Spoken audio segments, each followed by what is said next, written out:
Bueno, nos habíamos quedado en sampling con X y se volvió a trabar mi máquina, así que voy a, a recapitular un poquito. Este, Habíamos dicho pues que sampling con X aparenta desafiar pues el teorema de Nyquist-Shannon, el teorema de muestreo, que dice que necesitamos tomar muestras al doble de frecuencia de la señal, al doble de la más alta frecuencia. Si estos son los instantes de muestreo, así, la señal voy a quitar una. La señal debe oscilar, la señal de entrada XA, esta XA, debe oscilar al doble. Aquí vamos a ponerle así, ¿no? Así. Al doble de frecuencia que la tasa de muestreo, para que uno pueda tomar esta muestra y pueda tomar esta otra y pueda por lo menos decir que se trataba de una onda así de rápida, ¿no?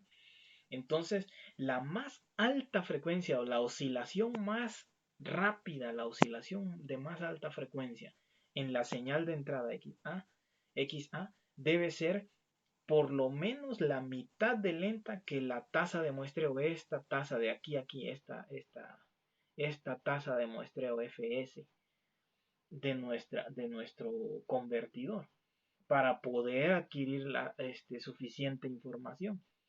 Y no debe haber otras oscilaciones, o sea, debe ser de banda limitada nuestra señal de entrada. No debe haber otras oscilaciones. Eso es lo que nos dice el teorema de muestreo. Sin embargo, este sampling, con perceived sampling, que es de hace apenas 10 años, este, pues nos dice que no necesariamente, que sí podemos tener menos muestras que las que dice el teorema de muestreo, pero si la señal original es dispersa en algún dominio. Y eso dijimos, significa que la señal realmente tiene poquita información. Y entonces estábamos usando como referencia esta onda coseno cuando se trabó la máquina. Estamos usando como referencia esta onda gris coseno.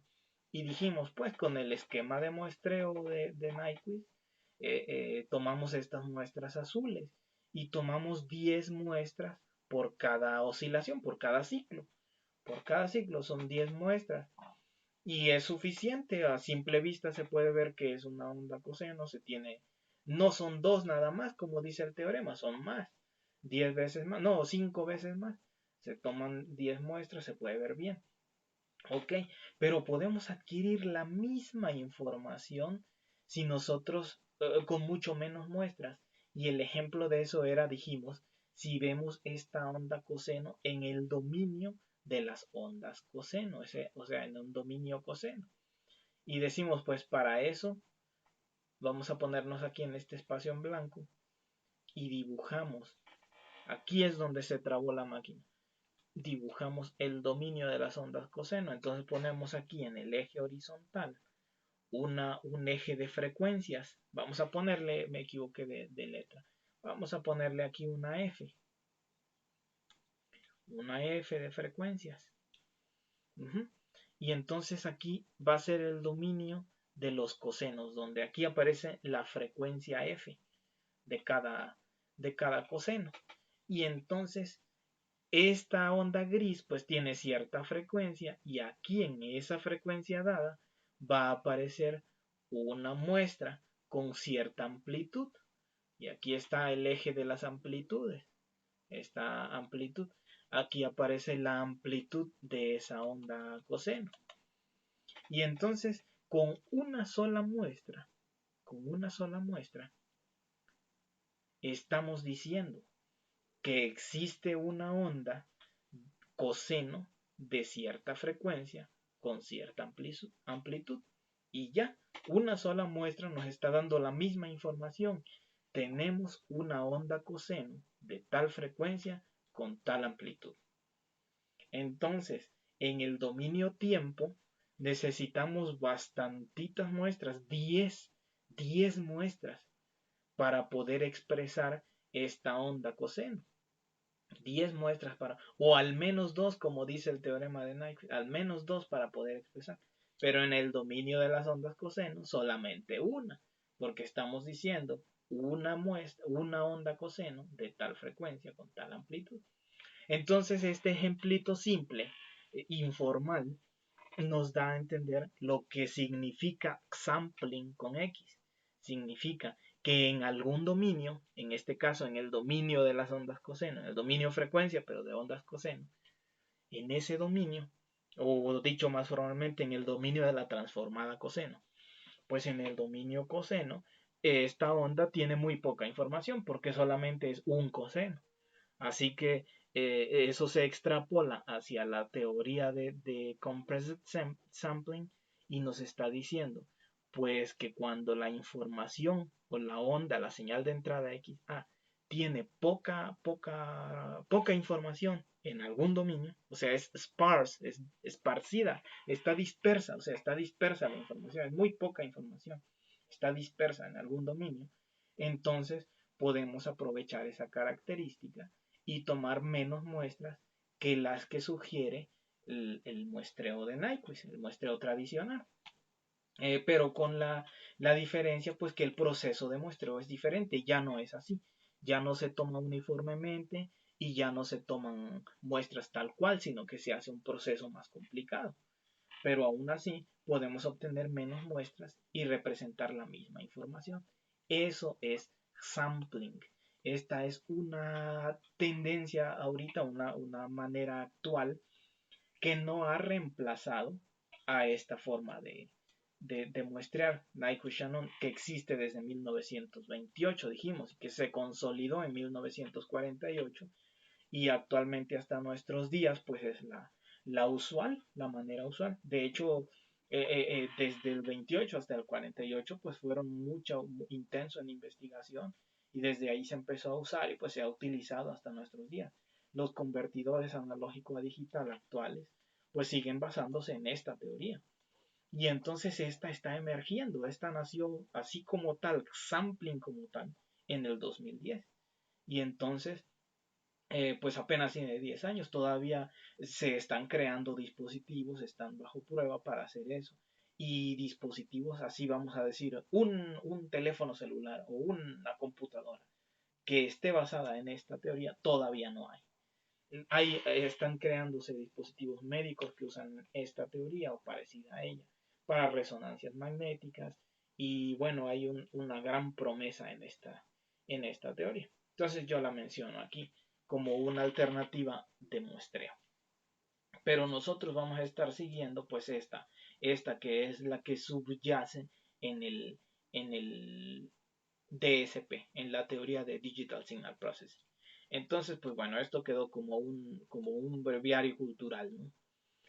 Y vamos a seguir adelante. Voy a tratar de hacer todavía más cortos mis videos. Espero que a ustedes no les cause enojo, ¿no? Más bien tomen lo divertido, ¿no? De que de pronto se me traba la máquina y pues ¡pum! Ahí acabó la clase, ¿no? Bueno, pues vamos a tratar de hacerlos más cortos. Entonces vamos a seguir con la frecuencia. ¿Cómo vamos a denotar frequency? La frecuencia en las señales digitales. Ya sabemos que la frecuencia, pues en el dominio analógico es el inverso del tiempo, ¿no? El inverso del periodo. Y esto pues crece y crece. Si nosotros tenemos aquí una onda coseno, dibujamos una onda coseno de 2 segundos en el dominio analógico, una onda coseno con periodo de 2 segundos, entonces la frecuencia es el inverso del periodo y es una onda coseno de medio hertz, de 0.5 hertz. ¿De acuerdo? Pero ¿cómo vamos a tomar la frecuencia en señales digitales? ¿Por qué nos debería preocupar esto? Pues porque ahora no tenemos toda la información continua y entonces tenemos que considerar todo en términos pues de los instantes de muestreo. y en términos de la cantidad de muestras. Y particularmente es interesante porque nuestro eje, si nos regresamos un poco, nuestro eje de tiempo ahora ya no tiene segundos, solamente es un índice. De manera ¿cómo se puede? Intencional, de manera intencional se hizo así en la teoría de DSP, que este eje pueda prescindir del tiempo. Entonces, formalmente nosotros estamos diciendo aquí adentro, el proceso de muestreo incluye al índice n por un periodo de tiempo t, y entonces este periodo t es el que le da el índice en segundos, el índice en tiempo a nuestro eje horizontal, a nuestro eje independiente. Pero realmente podemos prescindir de él, asumiendo que ahí está implícitamente y quitarlo y darle un valor 1 y ya, y quitarlo, y entonces nos quedamos con el puro índice que es adimensional, no tiene segundos, no tiene tiempo, no tiene dimensión, es un índice nada más, para ordenar a nuestro conjunto de muestras y decir la muestra 0, la muestra 1, la muestra 2, la muestra 3, así en nuestro stream. Y eso se permite y se hace intencionalmente en Digital Signal Processing, en DSP, pues para no estar sujetos a tiempo y, por ejemplo, tratar con imágenes, que las imágenes no tienen por sí mismas nada que ver con el tiempo, simplemente son una información que está en dos ejes, en el eje de distancia horizontal y en el eje de distancia vertical, y ahí hay una carita, así, con su pelo. Entonces, ¿cómo se llama? Precisamente por eso es que ese eje es adimensional. Y al ser adimensional, entonces, ¿cómo es que vamos a considerar la frecuencia? Por eso es que se está haciendo esa, esa clasificación, de decir, frecuencia en el dominio digital. Ok, bueno, pues ya he explicado eso. Vamos a ver esa lámina. Y voy a estar aquí pendiente para que no me vuelva a pasar lo del que se me trabe la máquina. Entonces, pues frecuencia en digital signal.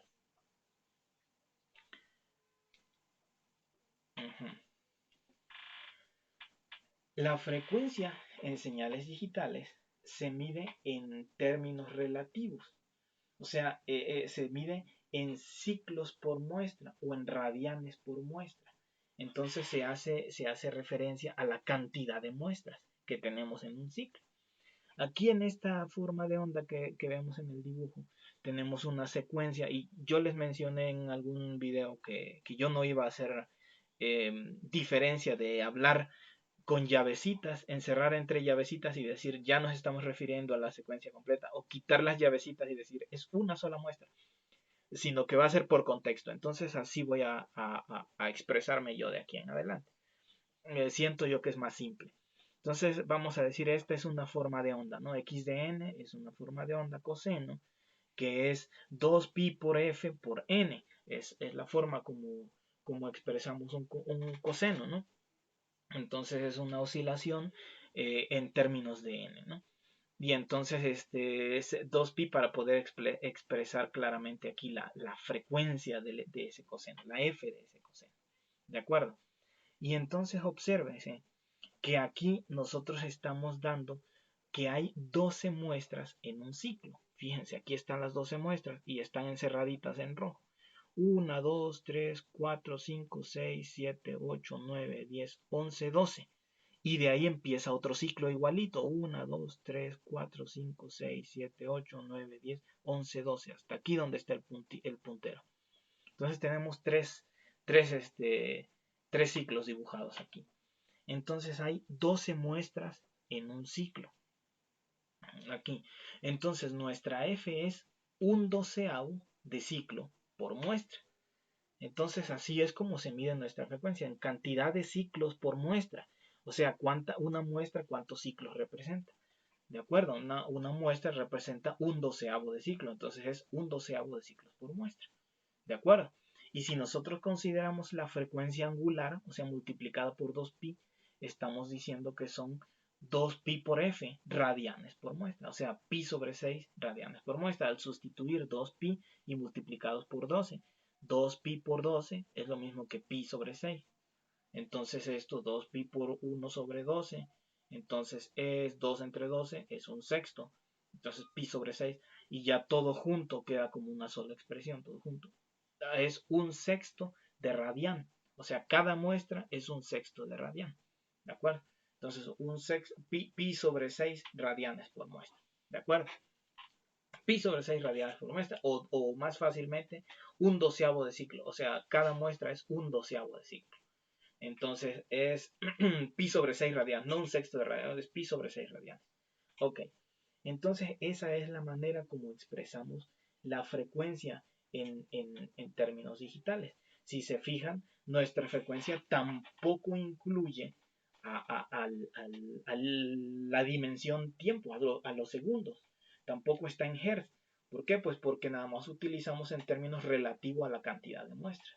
La frecuencia es entonces relativa a la cantidad de muestras y preserva consistencia con el hecho de que nuestro eje horizontal es cantidad de muestras, es índice de muestras y no tiene dimensiones. Así también la frecuencia. La frecuencia no tiene dimensiones, simplemente es una medida relativa que es la cantidad de ciclos dado por una muestra. Una muestra, ¿cuántos ciclos representa? Pues un doceavo de ciclo porque hay 12 de ellas en un ciclo completo. Así. Entonces esa es la frecuencia digital. Y vamos adelante, vamos aquí, pues a ver un poquito más más ejemplos, ¿no? Veamos estos ejemplos.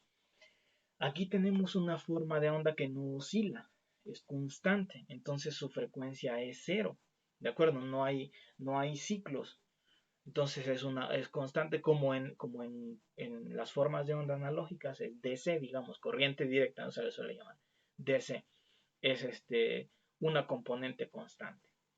Ahora aquí, ¿qué observamos nosotros? Decimos F es igual a un sexto. ¿Qué significa? Hay 6 muestras en un ciclo, o bien la frecuencia es un sexto de ciclo por cada muestra, o sea, cada muestra es un sexto de ciclo. A ver si es cierto, aquí hay 1, 2, 3, 4, 5, 6, y ya. A partir de ahí se repite la misma forma. 1, 2, 3, 4, 5, 6. Y otra vez la misma forma. Es periódica. Es una forma periódica. Entonces es un sexto, o sea, hay 6 muestras en un ciclo, o bien una muestra es un sexto de ciclo. Hay un sexto de ciclo por muestra. Esa es la frecuencia. Entonces vamos a ver, igual nuestra forma de onda es la misma, es la forma coseno. Coseno de omega por n o bien coseno de 2pi f por n. Entonces así expresamos nuestras frecuencias. Veamos esta es un cuarto de ciclo. Y fíjense cómo tomamos las muestras exactitas, ¿no? En el pico de las crestas del coseno, ¿no? Entonces tenemos 1, 2, 3 y 4 aquí. Y ya otra vez 1, 2, 3 y 4. Entonces tenemos 4 muestras en un ciclo, o bien un cuarto de ciclo por cada muestra. Y aquí lo mismo, un medio. Fíjense, estoy poniendo en cada figura tanto el valor de la frecuencia lineal como el valor angular en radianes, que es multiplicado por 2pi. Entonces, acuérdense que la relación omega es lo mismo que 2πf. Aquí en vez de escribirse 2πf se escribió omega. Aquí en vez de escribirse omega se escribió 2πf. Entonces al multiplicar un sexto por 2pi, pues da esto. Al multiplicar un cuarto por 2pi, pues da esto. Y entonces fíjense, aquí está la frecuencia de Nyquist, la frecuencia que marca el teorema de Nyquist, que es la más alta posible que todavía se puede lograr muestrear, que sería una muestra exactamente en la cresta de arriba y una muestra en la cresta de abajo. Y ya, son 2 muestras por ciclo. Y otra vez, una muestra de arriba y una muestra de abajo. 2 muestras por ciclo. Entonces estamos diciendo un medio de ciclo por muestra. Entonces, un ciclo contiene 2 muestras, o sea, cada muestra es la mitad de un ciclo. Entonces, esta es la más alta frecuencia.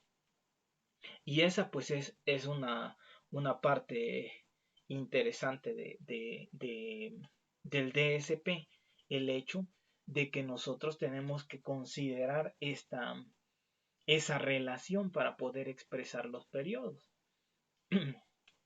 Y ahora vamos a ver aquí.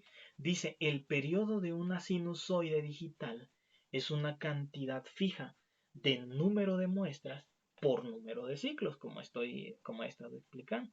Por ejemplo, aquí, en ambos casos es un número entero, es una cantidad fija, un número de muestras es tantas muestras, un número entero. Por número de ciclos también son enteras, es un número completo de ciclos. Entonces es un número racional porque es una división entre dos enteros. La cantidad de muestras es entero y el número de ciclos es entero.